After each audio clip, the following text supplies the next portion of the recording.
6월 23일 수요 공부를 시작하겠습니다.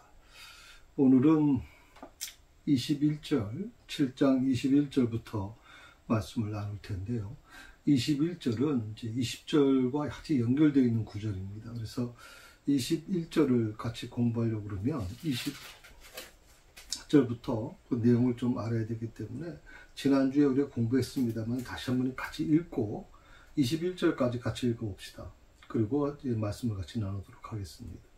모세와 아론이 여호와께서 명령하신 대로 행하여 바로와 그의 신하의 목전에서 지팡이를 들어 나일강을 치니 그 물이 다 피로 변하고 나일강의 고기가 죽고 그 물에서는 악취가 나니 애굽 사람들이 나일강 물을 마시지 못하며 애굽 온 땅에는 피가 있으나.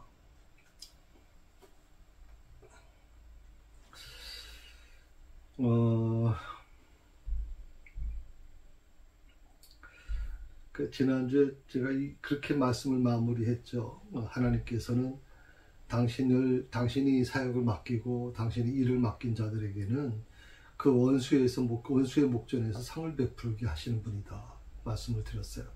원수의 목전에서 상을 베풀게 하시는 하나님, 그것은 다윗의 고백만이 아니라 오늘 나의 고백이 되어야 되겠죠. 다윗이 원수의 목전에서 상을 베풀어졌다라고 하는 이 고백은 단순히 이론이 아닙니다.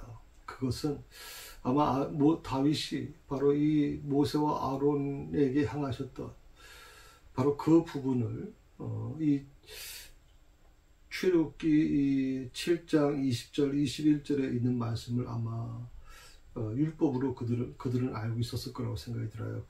다윗은. 그리고 그것을 자기 삶과 연결시킨 겁니다. 하나님의 역사가, 하나님의 인도하심이 어느 정도인가, 원수의 목전에서 상을 베푸시는 분이다. 그것을 다윗은 처음으로 경험을 했잖아요. 그래서 이 체험적인 신앙이 다윗으로 하여금 더 강하게 만들어냈거든요. 오늘 바로 이 부분이 이 모세와 아론에게는 아마 체험적인 신앙이 됐을 거라고 생각이 듭니다.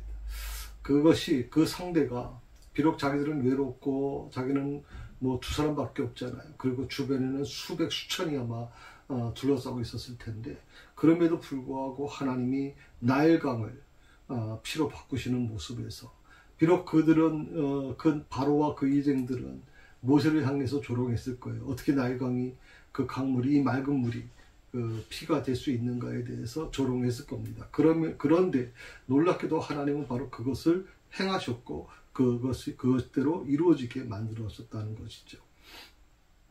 자, 21절에 있는 말씀을 한번 보시면, 지난주에 말씀을 드리기를 이 피의 재앙은 바로가 신하들을 대동하고 나일강 신에게 제사를 지내는 중에 발생하였을 것이라고 제가 말씀을 한번 드렸습니다. 그래서 하나님께서 15절의 말씀에 그렇게 말씀하셨죠. 아침에 너는 바로에게 가라. 보라, 그가 물 있는 곳으로 나온다라고 얘기했거든요. 그러니까 아침 일찍 바로가 나일강에 나온다는 것은 운동하러 나왔겠습니까? 그건 아니죠. 나일강이 신성한 곳이기 때문에 매일마다 이 바로가 나와서 나일강 신에게 제사를 아마 드렸을 거라고 생각이 되거든요. 이제 풍요를 위하는 제사였겠죠. 이 피로 변하는 재앙을 내리신 이유가 뭐냐? 크게 두 가지를 생각할 수 있어요. 첫 번째, 나일강이 애굽인들에게 우상으로 숭배되었기 때문에 그 강을 쳐서 우상 숭배의 죄악을 경고하기 위한 것이다. 애굽 사람들은 나일강을 신성시했으니까. 그래서 나일강이 가장 어떻게 보면 그 애굽에서 중요한 그런 어떤 신으로 숭배된 부분이 있죠. 그래서 우상 숭배의 죄악을 경고하시기 위했다. 둘째는 뭐냐면 애굽인들이 무고한 히브리인들의 아이들의 피로 나일강을 물들었기 때문이다라고 하는 거예요. 아마 이 두 번째가 굉장히 마음이 와 닿네요. 애굽인들이 무고한 히브리인들의 그 아이들의 피로 나일강을 물들었다. 그때 수많은 아이들이 이 나일강에 빠져 죽었거든요. 태어난 아이들, 남자아이들은 다 나일강에 빠졌어요. 나일강에 다 던져졌어요. 나일강이라면 뭐 거기에 악어도 있을 것이고 뭐 그럴 텐데 수많은 아이들의 그 피가 이 나일강을 아마 물들었을 거라고 생각이 들거든요. 그것을 아마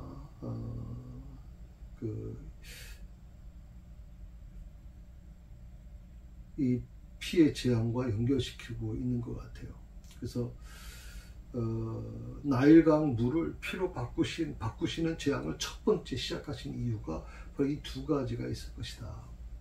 첫 번째, 나일강이 애굽인들에게 우상으로 숭배되었기 때문에 그 우상의 숭배의 죄악을 경고하는 것이다. 둘째로, 애굽인들이 무고한 히브리인들의 아이들의 피로 나일강을 물들었기 때문에 똑같이 하나님은 심판하신 것이다 라고 얘기하는 건데, 어떻게 보면 첫 번째 같은 경우에는 애굽인들이 정말 두려워했죠. 자기들이 섬기던 숭배하던 그 나일강이 뭐 핏물로 바뀌어지면서 정말 그들의 삶이 완전히 뒤바뀌어 버린 겁니다. 완전히 그들의 신앙 자체가 흔들려 버릴 수밖에 없었던 것이죠. 그리고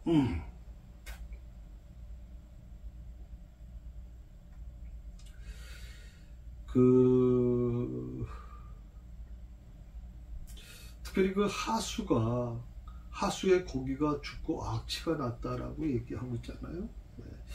네. 나일강의 고기가 죽었다. 그 물에서 악취가 났다라고 얘기하고 있거든요. 그러니까 이 나일강은요, 상당히 축복의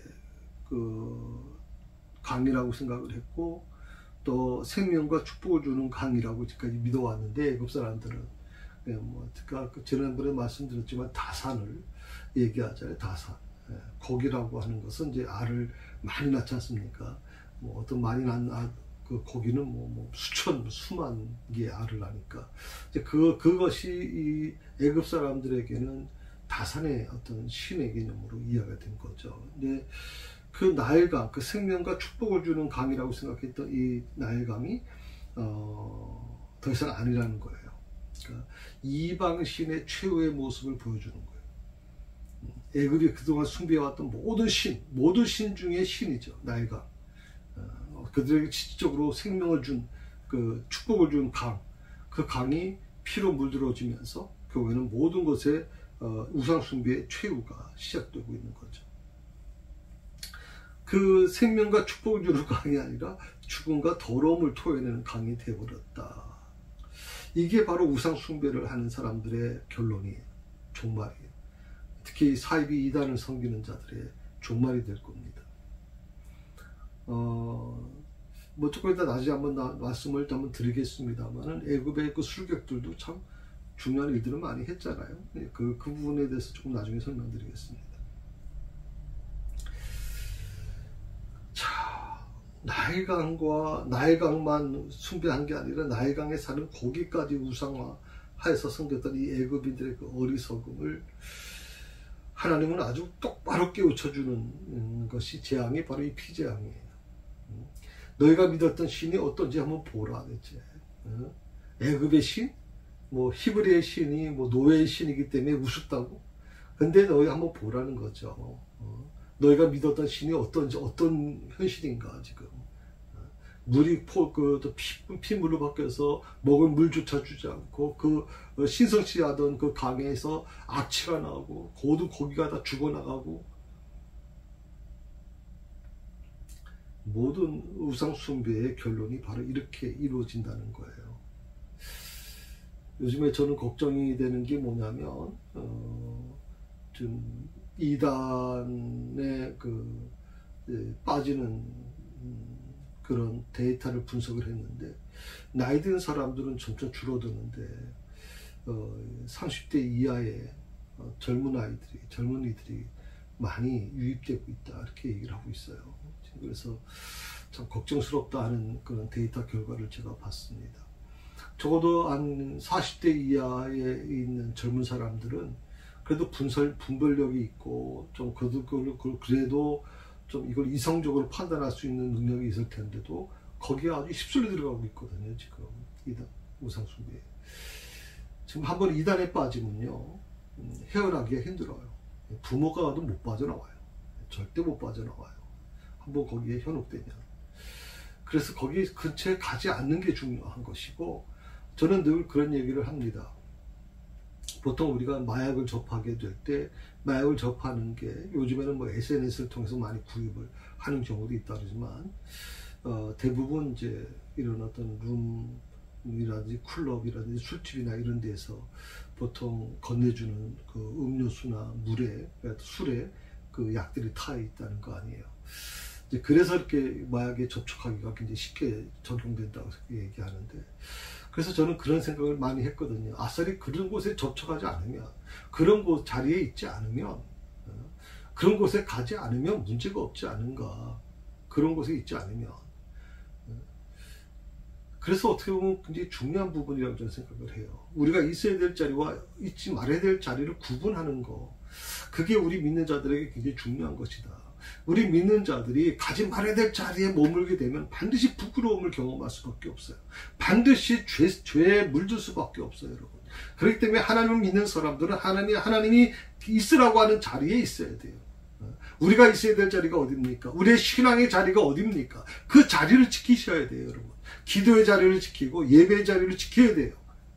그걸 지키는 것이 복된 것이고, 그걸 지키는 것이 아름다운 거예요. 그게 축복받는 길이에요. 복받는 길이에요, 여러분. 근데 그 자리를 지키지 않아요. 이스라엘 백성들이 가나안 땅에 들어가서 가나안의 그 풍물에 휩쓸려 가지고 그 관습에 그들의 습관에 휩쓸려 가지고 막 지금 정신없이 막 자리를 이탈하지 않습니까? 그런 모습 보면 우리가 한번 좀 이 부분을 다시 한번 돌아봐야 될 부분이 아닌가 생각을 해봅니다. 자, 고기가 죽고 악취가 났다는 것은 더 이상 나일강의 신이 복을 주는 초소가 아니라 죽음과 악한 것들을 생산하는 악의 근원이 되었음을 보여주는 것이라는 거예요. 복을 주는 초소가 아니에요. 복을 주는 자리가 아니에요. 이젠 죽음과 악한 것을 생산하는 악의 근원이 되었다는 거예요. 그래서 이 사단의 그 역사와 하나님의 자녀들의 정말 이 영적인 싸움이 정말 피 터지는 전 싸움을 하고 있다고 생각을 해요. 우리가 이 싸움에서 지느냐 이기느냐의 문제예요. 이 싸움에서 지게 되면 수없이 몰락할 수밖에 없어요, 여러분. 목회자들, 부흥 강사들, 유명한 목사들이 다 무너져요, 여러분. 돈 앞에서 무너지고, 성적인 것 앞에서 무너지고, 다 무너지고 있어요, 지금. 왜? 바로 이 부분이에요. 22절의 말씀을 한번 보시게 되면 참 재미있는 구절이 나와요. 22절에 보시면 애굽 요술사들도 자기들의 요술로 그와 같이 행함으로 바로의 마음이 완악하여 그들의 말을 듣지 아니하니 여호와의 말씀과 같더라. 자기들의 요술로 요술이라고 하는 표현을 쓰니까 조금 쉽긴 한데 조금 경해 보이죠. 원래 이제 그 개역 한글판에는 술법이라는 말을 썼는데 좀 어렵지만은 아주 좀 고상하게 들리긴 합니다. 애굽의 그 마술사들도, 애굽의 요술사들도 아주 굉장히 어떤 두 가지 종류가 있어요. 그 요술사들이 자기 요술로 그와 같이 행했다라고 하는 이 부분에 대해서 두 가지 견해가 있어요. 하나는 아주 재빠른 눈속임수다. 또 약품 사용 혹은 특이한 마귀적 능력 등으로 소량의 물을 피같이 만들었을 것이다 라고 그렇게 주장하는 분들이 있어요. 눈속임이다라고 얘기하는 분들이 약품을 사용해서 좀 이렇게 눈속임 하는 거다 이렇게 얘기하는 분이 있고, 또 한쪽에서는 그렇게 이 문제를 해석할 부분은 아닌 것 같다. 그러니까 이 요술사라고 그러기는 이상하네요. 보통 마술사라고 보통 얘기도 하고 술사라고 보통 얘기하는데 술객들 마술사라고 표현하는 게 좀 나을 것 같아요. 마술사들도 일부 굉장히 이런 어떤 능력을 행하는 사람들이 있었다고 얘기를 해요. 그걸 부정하지 말자는 거죠. 그들도 능력을 행했다. 왜? 사탄이 그들의 마음을 주관하기 때문에. 마술사라는 게 뭐예요? 마술이라는 게 뭐예요? 요즘에 뭐 눈속임이라고 생각할 수 있지만 결국에는 마술사들도 굉장히 어떻게 보면 그런 어떤 영적인 부분을 하는 사람들이 존재할 수 있거든요. 그래서 그들은 마귀에게 사로잡혀서 그 일부 흉내를 낼 수 있다 이 말이에요. 그러니까 뭐 나이강 전체를 바꿀 수는 없을지 몰라도 일부는 소량의 물은 바꿀 수 있었을 것이다 라고 얘기를 한단 말이죠.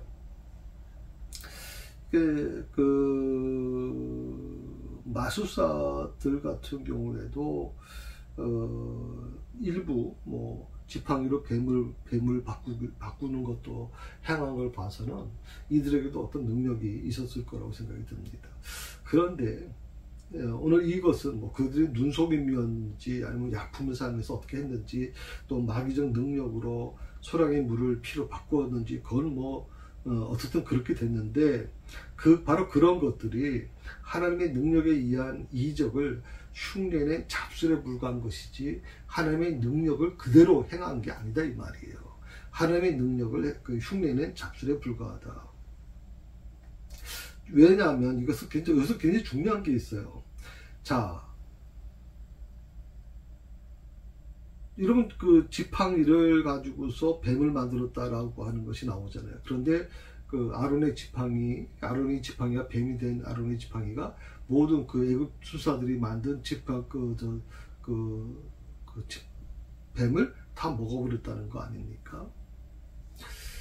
자, 뱀을 만들었으면 다시 그 뱀을 지팡이로 만드는 과정이 있어야 되고, 오늘 물을 피로 만들었으면 그 피로 만드는 것을 다시 물로 만들어야 되는 거 아니에요.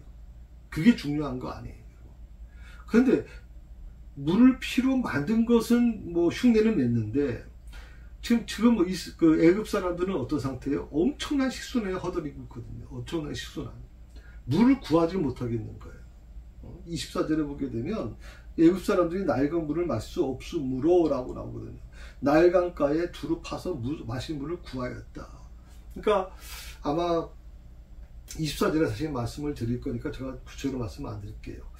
자, 식순환이 너무 허덕일 수밖에 없죠. 물을 먹을 게 없는 거예요. 뭐 또 돌그릇, 나무 그릇에 담겨진 물도 전부 다 피로 바뀌었다니까 뭐 더 이상 뭘 어떻게 하겠어요.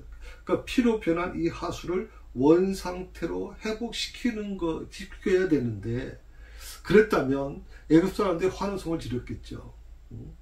애굽 사람들이 환호성을 지렸겠죠. 왜? 피로 물든 것을 다시 맑은 물로 바꿨다? 야, 정말 대단하다 이렇게 생각할 겁니다. 근데 핏물이 다 바뀌었는데 바뀌지 않는 것을 가지고서 또다시 핏물로 바꿨다. 이게 참 어떻게 보면 뭐 눈에 보이는 이적이라고 얘기할 수는 있지만 이게 과연 무슨 의미가 있는가 하는 거예요.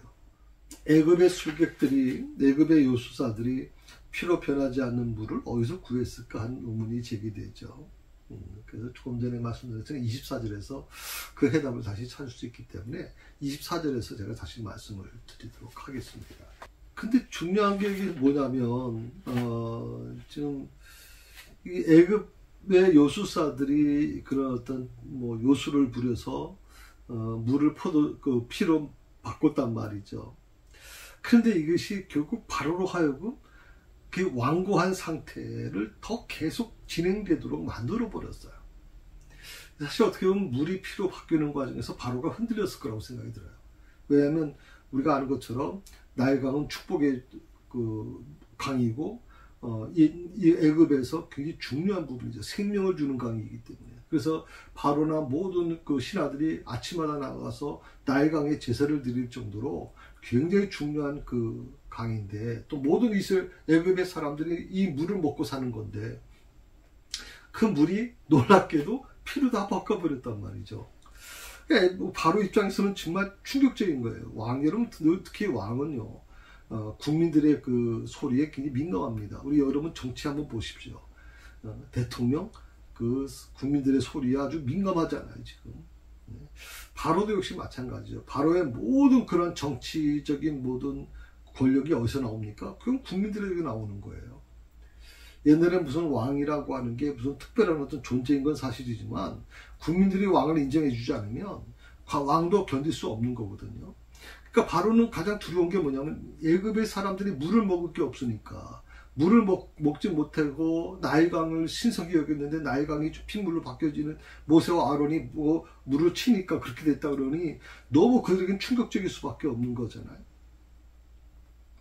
그런 거에 대한 이 바로가 굉장히 흔들렸을 텐데 놀랍게도 이 애굽의 역술사들이 멀쩡한 물을 다시 뭐 그릇에 담긴 물이었겠죠. 그 물을 피로 바꿔버린단 말이죠. 그러니까 바로의 마음이 더 강팍해졌다라고 그렇게 말씀에 기록되어 있어요. 그 바로의 마음이 강팍해져서 이 모세와 아론의 말을 듣지 아니하였다라고 얘기하는데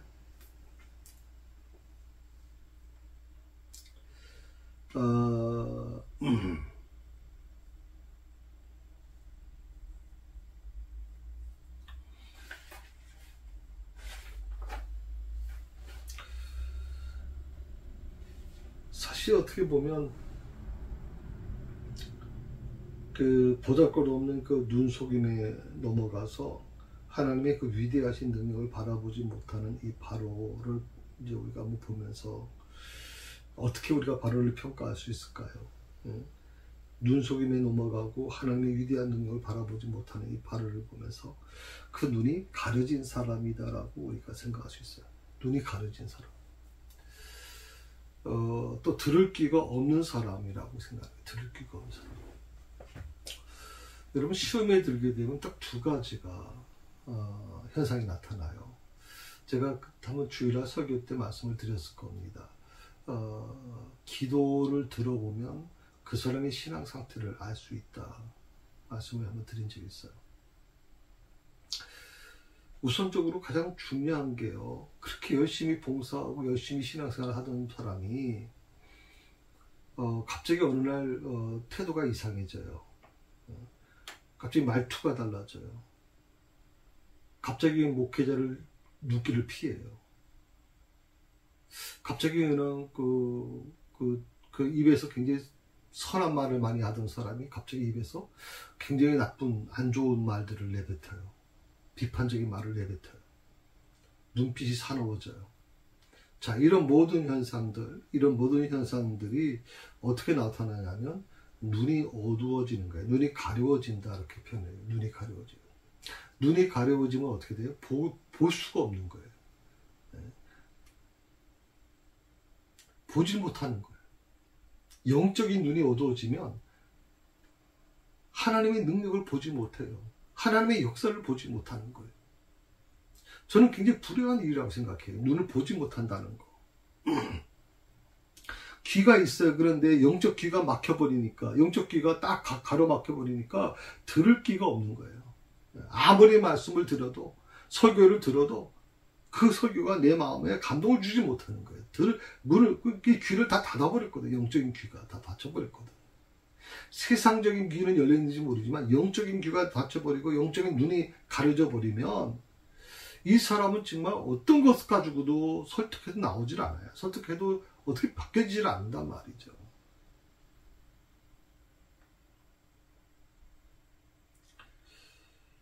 오늘 우리가 바로가 바로 그런 모습인데요. 오늘 우리가 바로 이 바로처럼 영적인 눈이 가려진 사람이 되면 안 돼요. 여러분 항상 기도하시면서 그 길 기도하셔야 돼요. 하나님 의 영적 눈이 가리지 않게 해주옵소서. 어떤 상황에서도 내 영적 눈이 가리지 않게 하옵소서. 어떤 상황에서도 내 영적 귀가 닫히지 않게 해주옵소서. 들을 귀가 열리게 하여 주옵소서. 들을 귀가 있게 해달라고 기도하셔야 돼요.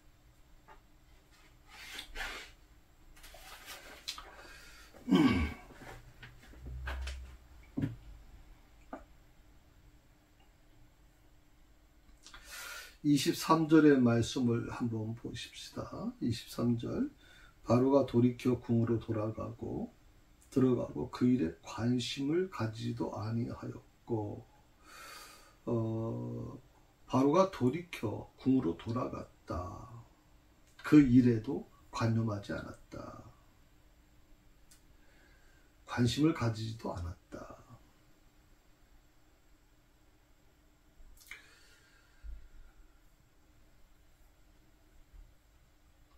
나일강이 피로 변한 것에 대하여 더 이상 마음에 두지 않았다라고 하는 이 표현이 굉장히 중요한 부분이에요.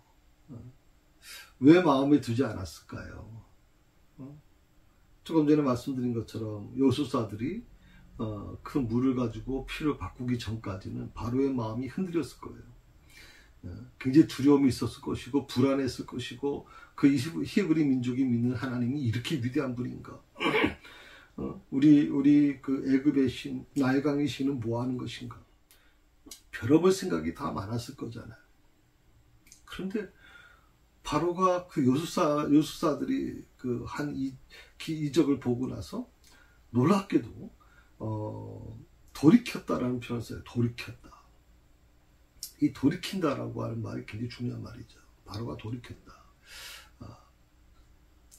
그 상황, 지금 그 상황은 어떤 상황이에요? 굉장히 심각한 상황이에요. 애굽 사람들이 물을 먹지 못해서 막 안타까워하고, 지금 막 악취가 막 진동하고, 정말 나라 전체가 지금 막 혼란에 빠져 있단 말이죠.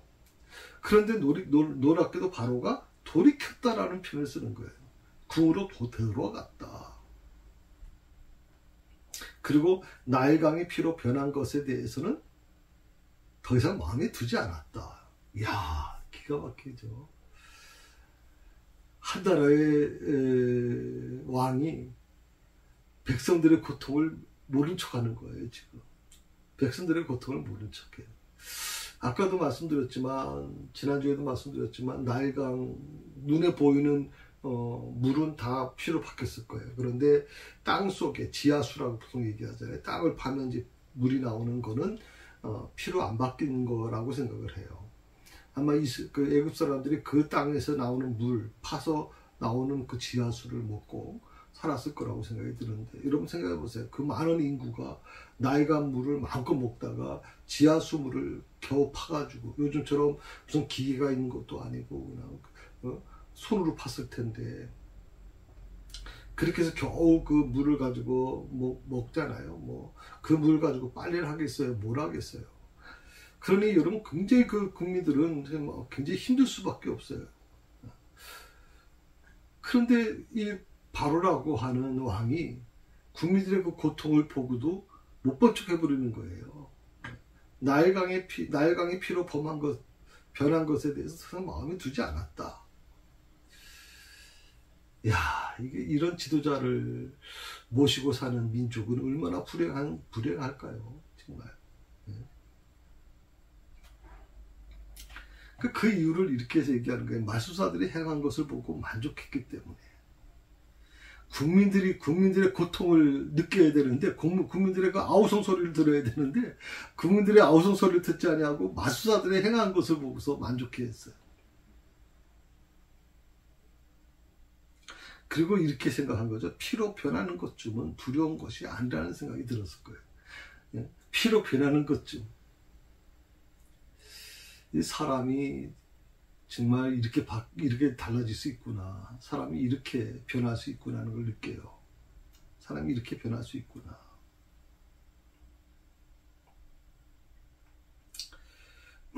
자, 이 돌이켜라고 하는 말씀을 조금 더 설명해 드리면, 외면한다는 뜻이에요. 외면한다. 그러니까 이것은 단순히 바로가 나일강변을 떠나서 궁으로 돌아갔다는 것만이 아니라 하나님의 이적을 의도적으로 외면하고 있다. 그러니까 하나님의 능력, 하나님께서 계시다는 것, 하나님께서 오늘도 행하셨던 모든 것들을 의도적으로 외면하고 거역했다는 점을 암시하고 있는 거예요.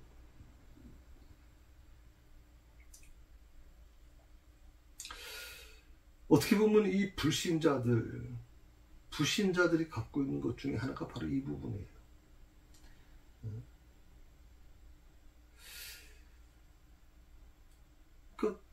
저는 지난주에도 잠깐 말씀드렸지만 교회에 대한 이 불신, 교회에 대한 그런 안 좋은 감정들, 물론 그것은 언론이 주도했죠.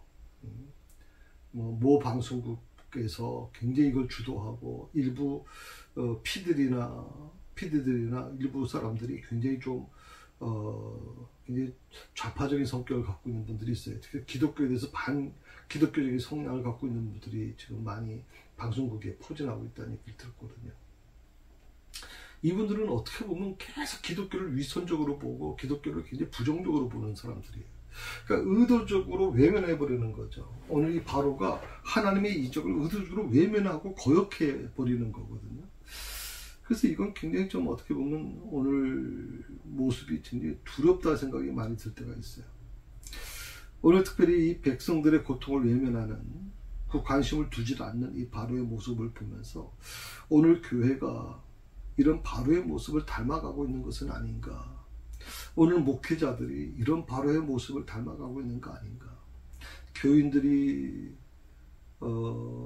지금 어떤 고통에 있고 어떻게 지금 살고 있고 어떻게 피눈물을 흘리고 있고 어떻게 눈물을 너무나도 아파서 그냥 막 울부짖고 있는지에 대해서는 관심을 두지 않는 거죠.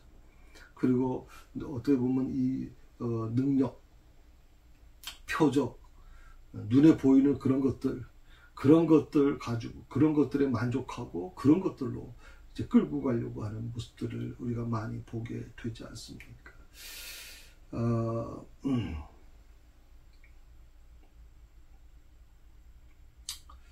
저는 우리 새사랑교회를 24년간 지금 목회를 하면서 딱 한 가지만 제가 집중합니다. 그거는 우리 새사랑교회가 사람을 살리는 교회가 됐으면 좋겠다. 영혼을 살리는 교회가 됐으면 좋겠다.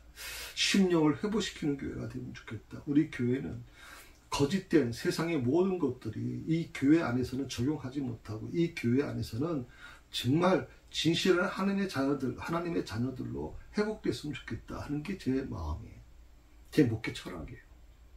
왜냐하면 제가 이 새사랑교회를 개척하면서 정말 보지 말아야 될 것을 많이 봤어요. 저는 지금까지 교회 안에서 목회자 가정에 자라왔잖아요. 제가 유일하게 간 곳이 이제 군대만 갔다 왔는데, 군대 안에서 물론 엄청난 것들을 많이 보긴 했지만, 그건 군대라는 특수한 집단이라고 생각을 했어요. 그런데 오늘 교회 안에 들어와서 교회에서 보지 말아야 될 것들을 수없이 많이 봤습니다. 거짓과 정말 신앙인이 해서는 안 되는 짓거리들을 막 눈에 보고 그 안에서 정말 상처받고 아픔을 겪으면서 수없이 겪으면서 바로 이 부분에 대한 것이었거든요. 그래서 오늘 우리 안에 이 바로의 모습이 없는지, 내 안에 바로의 모습이 과연 없는지, 만약 있다면 이걸 어떻게 지금 씻어낼 것인가 하는 게 굉장히 중요하다고 생각하죠. 특별히 여기서 뭐냐면 이렇게 나옵니다. 23절에서 그 일에 관심을 가지도 않았다. 관심을 가지지 않았다. 마음에 두지 않았다 하는 거예요. 그러니까 바로도, 제가 보기에는 바로가 마음을 두지 않았다는, 관심을 두지 않았다는 표현은 뭐냐면 바로의 마음에 불안한 마음들이 존재하고 있었다 그랬잖아요.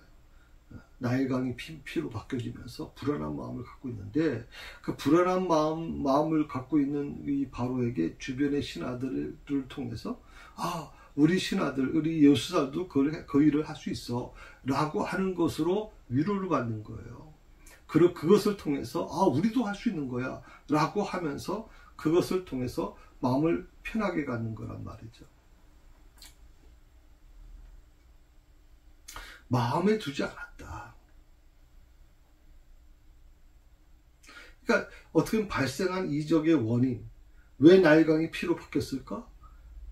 왜 호수나 모든 돌그릇, 은그릇, 나무 그릇에 담겨진 모든 물이 다 핏물로 바뀌었을까? 이걸 어떻게 우리가 내가 받아들여야 되는 것인가? 이것에 대해서 좀 심사숙고해야 되는데 심사숙고하지 않는 거예요. 의례껏 있을 수 있는 일 중에 하나로 간주해버리는 거예요. 이 의례껏 있을 수 있는 일 중에 하나. 그러니까 우리가 어떻게 보면 하나님의 역사를 그렇게 받아들이고 있는 거죠. 어떻게 보면 우리가 영적으로 예민해지면 어떤 사건이 있으면 그 사건을 바라보는 우리의 영적 눈이 열리고 영적 귀가 열리게 되면 그것을 바라보는 시각이 달라져요. 그래서 듣는 것이 달라진단 말이죠. 아, 이게 하나님께서 나에게 주시는 은혜구나. 이것이 하나님께서 나에게 주시는 이 아픔을 통해서 하나님은 나에게 이렇게 말씀하고 계시는구나. 이걸 들을 수 있어야 되는데 못 듣는 거예요. 들려오긴 분명히 들려오는데 그 신호가 주파수가 다 바뀌어버린 거예요. 하나님과 나와 연결되는 주파수가 연결되어야 되는데 주파수를 내가 바꿔버린 거예요. 바로이처럼. 보고 싶지 않은 거고 듣고 싶지 않은 거예요. 백성들의 울부짖음을 듣고 싶지 않은 거예요. 왜? 들으면 마음이 불안해지니까 지금. 언제 내 자리가 위험할지 모르니까. 그러니까 계속 내 마음을 위로하고 계속 내 마음에 그런 자신감을 유지하려면 바로 그런 거예요. 우리 요술사도 그렇게 할 수 있어. 그러니까 낡은 물이 핏물로 바뀌어진 것이 강물로 다시 원상대로 돌아갔다면 문제가 달라지는데, 근데 그것도 아니잖아요.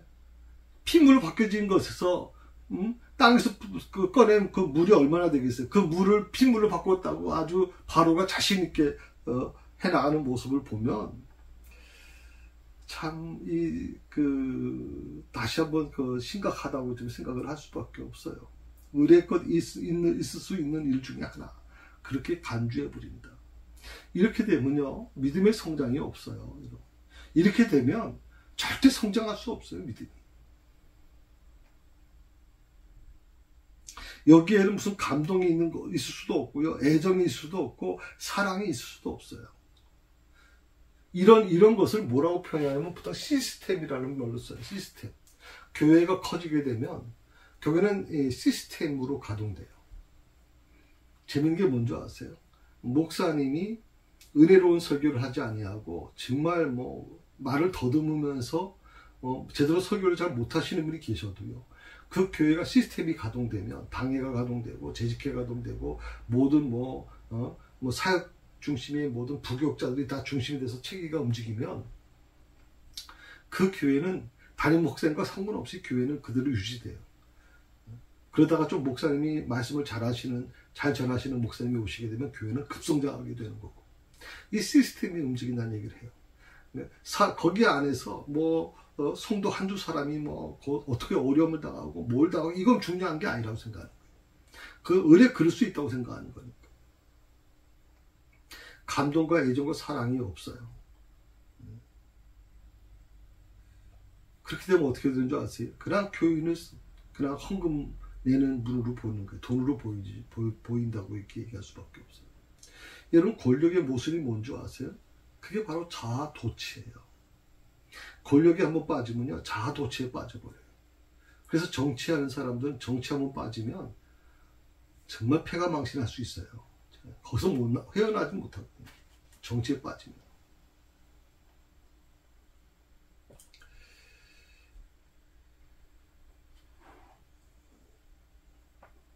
예, 24절 한번 보실까요? 예, 24절 말씀을 보십시다. 애굽 사람들은 나일강 물을 마실 수 없으므로 나일강가에 두루 파서 마실 물을 구하였더라. 두루 파서. 그러니까 여기서 이제 두루 판다라고 하는 것은 이제 하파르라고 하는 말을 썼는데, 탐지하다는 것이 의미가 있어요. 탐지. 아까 열심히 이제 탐지했겠죠. 여기서 물이 나올까? 여기다 물이 나올까? 요즘에 지하수 찾기 위해서 이제 탐지하지 않습니까? 물이 나오는 곳을. 아마 집요하게 파고드는 모습을 가리키는 게 바로 이 하파르라고 하는 거예요. 그리고 이제 두루파서라고 하는 말은 사밥이라고 하는 말을 쓰는데, 사밥이라는 건 판다는 뜻이고, 하파르라는 것은 돌아다닌다는 뜻이, 사밥이라는 게 돌아다닌다는 뜻이 있거든요. 배한다.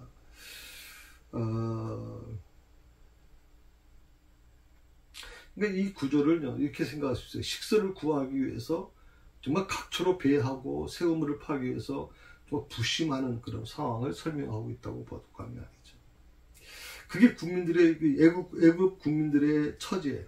애국민들의 처지였어요. 식수 구하기 위해서 정말 각처로 막 배에 다니는 물을 구한다는 게 결코 쉬운 게 아니죠. 정말 물을 구한다는 물 때문에 아마 굉장히 국민들 간에 싸움이 일어났을 것이고 굉장히 좀 힘든 부분이 존재하지 않습니까? 근데 이 놀라운 건 바로가 이것을 외면했다는 거거든요. 그냥 평소에 의뢰껏 있을 중에 하나로만 간주해 버렸다라고 하는 게 중요한 거예요.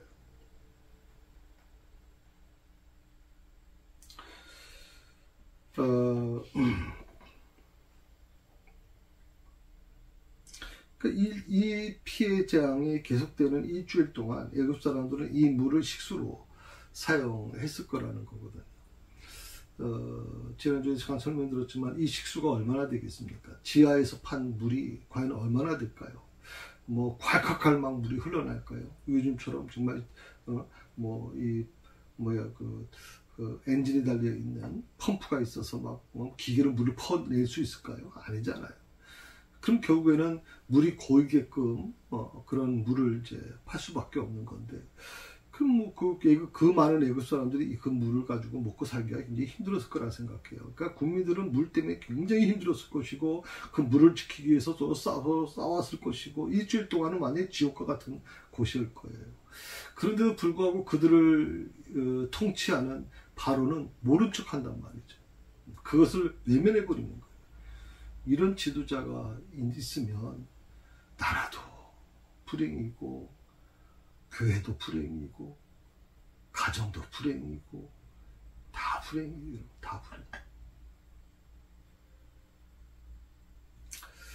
자, 25절에 있는 말씀 한번 보십시다. 여호와께서 나의 강을 치신 후에 이래가 지나니라. 7일이 지나니라. 이 피해 재앙이 7일 동안 계속 되었다는 거죠. 7일이 지난 다음에는 또 다른 재앙이 시작될 겁니다. 그러니까 7일이 상징하는 것은 지난번에도 말씀드렸지만 하나님의 수고, 7이라고 하는 것은 승리의 수고, 7이라고 하는 것은 완전 수입니다. 피해 재앙이 7일 계속됐다는 것은 하나님의 진노가 완전히 실현된 것이라고 하는 것이고, 이 피해 재앙이, 그리고 두 번째로 피해 재앙이 7일을 계속됐다고 하는 것은 궁극적으로 애굽의 우상에 대한 하나님의 승리를 시사하는 것이다. 애굽의 우상에 대한 하나님의 승리를 시사한다.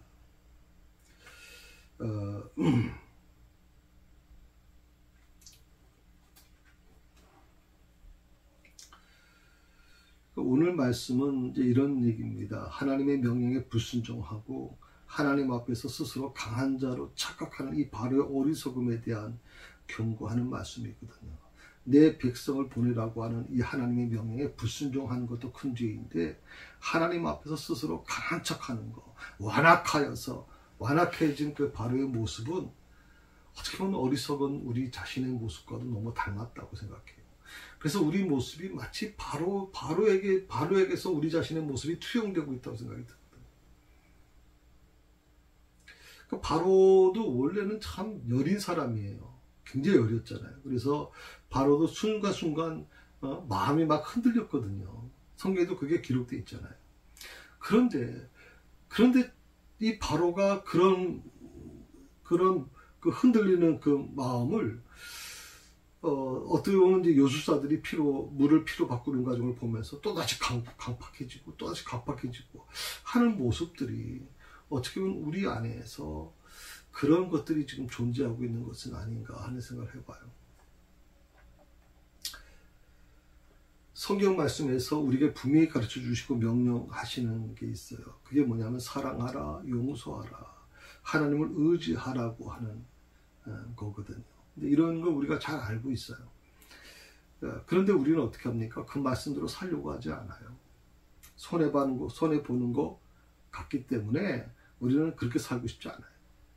여러분, 하나님을 믿는 사람들이 장사를 하거나 사업을 하거나 어떤 일을 할 때 손해보는 것을 굉장히 안 좋아하는 사람들이 있어요. 참 어떻게 보면 그런 부분이 우리 사회가 점점 악해지고 있는 것 같다는 생각도 들죠. 하나님 앞에서의 그 불순종과 교만은 결국 어떤 문제를 일으킬까요? 결국 실패와 멸망만을 가져올 뿐이라는 겁니다.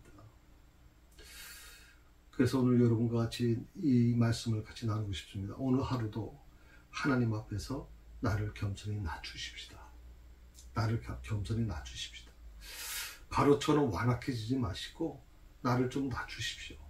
마치 야곱이 형 에서와 화해할 때 어떻게 했습니까? 이마를 땅에 대고 팔꿈치와 무릎을 완전히 땅에 붙여 엎드렸습니다.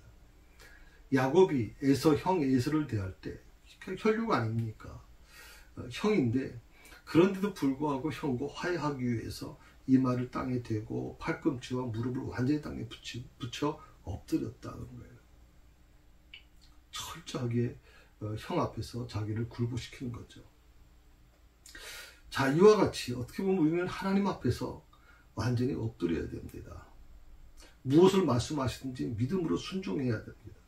그렇게 할 때 하나님께서는 우리가 들어가도 나가도 복을 받게 하실 것이고 천대까지 은혜를 베풀어 주실 거라고 믿습니다. 인간은 어떤 존재인가요? 전적으로 부패되고 무능력한 존재입니다. 그래서 하나님의 은혜가 아니고서는 하나님에 대해서 또 자기 자신에 대해서 바르게 생각할 수가 없어요. 그러니까 우리가 하나님을 안다는 것은 하나님께서 하나님을 우리에게 보여주셨고 알려주셨기 때문에 아는 거예요. 다시 말하면 우리 영적 눈이 열리고 우리 영적 귀가 열렸기 때문에 하나님을 보고 들을 수 있는 거예요.